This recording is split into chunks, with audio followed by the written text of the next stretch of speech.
आज हम बात करेंगे भगवत गीता की। गीता एक ऐसी किताब है जो जीवन के रास्ते से भटक जाने वालों को सही रास्ता दिखाती है, व्याकुल और परेशान व्यक्तियों को स्पष्टता प्रदान करती है और दुनिया के हर इंसान को बुद्धिमत्ता और सूझबूझ सिखाती है। तो चलिए शुरू करते हैं। पहली सीख, समय का महत्व। इस दुनिया में सबसे बहुमूल्य और कीमती कोई धन और दौलत नहीं, बल्कि समय है। क्योंकि खोया हुआ धन तो परिश्रम और मेहनत से दोबारा पाया जा सकता है, लेकिन खोया हुआ समय कभी भी वापस नहीं पाया जा सकता। ये तो वो खजाना है जो किसी को भी पल में शक्तिशाली या पल में कमजोर बना सकता है। हमारी ये जिंदगी भी रेत की घड़ी के समान होती है, जहाँ नीचे गिरती हुई रेत हमारा अतीत और ऊपर पड़ी हुई रेत हमारा भविष्य होती है। हम ना ही ऊपर की रेत को गिरने से बचा सकते हैं, ना ही नीचे की रेत को वापस ऊपर ला सकते हैं। हम जीते हैं तो उस केंद्र उसे एक पल में, जहाँ से धीरे धीरे करके रेत ऊपर से नीचे गिरती है, और इसी को हम वर्तमान कहते हैं। यानी हम सभी के पास जीने के लिए ये एक पल है, जिसे हम या तो बीती हुई बातों का दुख मनाते हुए बिता सकते हैं, या जो आने वाला है उसकी प्रतीक्षा करते हुए बेचैनी और क्रोध में गवा सकते हैं। लेकिन जो कुछ भी करना है उसके लिए केवल यही एक पल है। अगर हम सही समय आने के इंतजार में ही बैठे रहे तो निरंतर चलने वाला ये पल भी अतीत में बदल जाएगा। इसलिए जिंदगी में कुछ भी करने के लिए प्रतीक्षा ना करें, उसे उसी पल पूरी निष्ठा और ईमानदारी से करें, क्योंकि समय का सदुपयोग हमेशा तरक्की की ओर ले जाता है। कभी भी जीवन में ये नहीं भूलना चाहिए कि जो आज हमने हासिल किया है वो सदैव हमारे पास ही रहेगा। जो आज हमारा है वो शायद कल हमारा ना रहे। इसलिए समय का आदर और उसका सही इस्तेमाल करना चाहिए, क्योंकि समय सबसे बलवान और बहुमूल्य होता है। दूसरी सीख, संदेह से ऊपर उठकर चीजों को स्वीकार करो। हमारी जिंदगी एक गाड़ी की तरह होती है और संदेह उस गाड़ी में लगे ब्रेक की तरह होता है। अक्सर ब्रेक के इस्तेमाल से हम गलत दिशा में जाने से बच तो जाते हैं, लेकिन अगर हम हर वक्त अपना पैर ब्रेक पर रखेंगे तो गाड़ी आगे नहीं बढ़ पाएगी। ठीक इसी तरह जिंदगी में हर वक्त और हर चीज़ पर संदेह करने से हम कभी भी सही निर्णय नहीं ले पाते और जिंदगी में पीछे रह जाते हैं। संदेह हमारी सोच को धुंधला कर देता है और हमें हर चीज़ की पड़ताल करने पर मजबूर करता है, जिससे हम हर चीज़ और व्यक्ति में खामियां ढूंढने लगते हैं और कभी भी उन्हें मन से स्वीकार नहीं कर पाते। यदि हमें ज़िंदगी में आगे बढ़ना है और कुछ हासिल करना है तो निसंदेह चीज़ों को स्वीकार करना चाहिए। जहाँ सही मात्रा में संदेह एक बुद्धिमान व्यक्ति का चिन्ह माना जाता है, वहीं अत्यधिक संदेह वो जहर है जो आपको आगे बढ़ने से रोकता है। इसलिए चीज़ों और व्यक्तियों की कमियां और कमजोरियां ढूंढने के बजाय उनकी अच्छाइयों और सकारात्मकता को ना सिर्फ स्वीकार बल्कि अपनाना भी चाहिए, क्योंकि हर चीज़ में संदेह करने वाले व्यक्ति को सुख की असल प्राप्ति नहीं होती।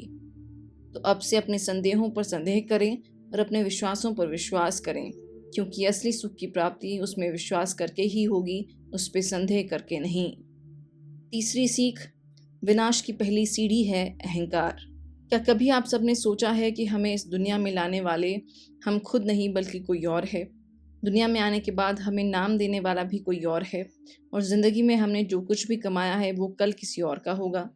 तो जब दुनिया में आने से लेकर दुनिया से जाने तक कुछ भी हमारा अपना नहीं है, तो चीज़ों पर हम घमंड क्यों करते हैं? क्यों अपनी कामयाबियों पर, अपनी चीज़ों पर या अपने पैसों पर अहंकार करते हैं? जो कुछ भी हमने आज हासिल किया है वो कल शायद हमारा ना रहे, और अगर हमारा भी रहा तो हमारे जाने के बाद वो किसी और का होगा। तो जिस पर हमारा पूरा हक है ही नहीं, उस पर घमंड करके क्या फ़ायदा? अपनी कामयाबियों और अपनी दौलत को अपना स्वाभिमान मानकर दूसरों को नीचा दिखाने वाले लोग अक्सर ये भूल जाते हैं कि जिस दौलत और शोहरत को वो अभिमान से अपना बता रहे हैं, असल में वो उनकी है ही नहीं। खुद के पास मौजूद कामयाबी से यदि किसी और को छोटा दिखाया जाए तो वो कामयाबी नहीं बल्कि विनाश की सीढ़ी है। अहंकार और घमंड हमारी सोच को दिशाहीन बनाकर हमें बर्बादी की तरफ ले जाता है।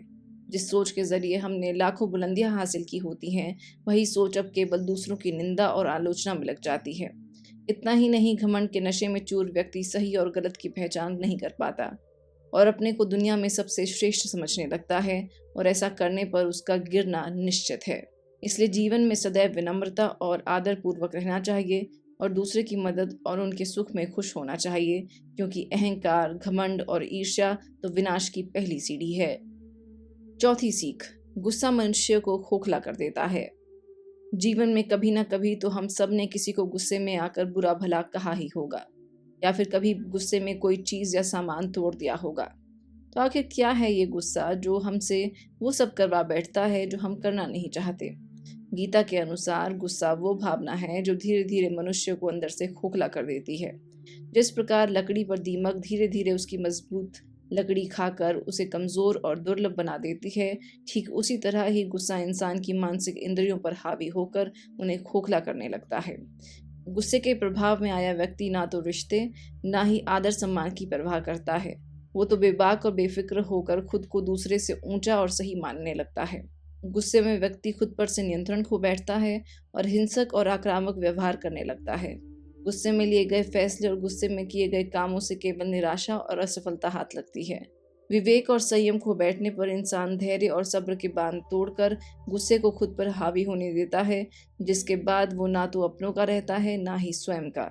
धीरे धीरे गुस्सा इंसान के स्वभाव में घर कर लेता है और उसे अंदर से खोखला कर देता है। इसलिए सफलता और खुशियों को पाने का सही रास्ता विनम्रता और प्रेम है, ना कि गुस्सा। जीवन में कभी भी गुस्से को खुद पर हावी होने ना दें। गुस्सा आने पर खुद को शांत और विनम्र रखने का प्रयास करें। ऐसा करने से ना सिर्फ आपका गुस्सा कम होगा, बल्कि आपका खुद पर नियंत्रण और आत्मसंयम भी मजबूत होगा।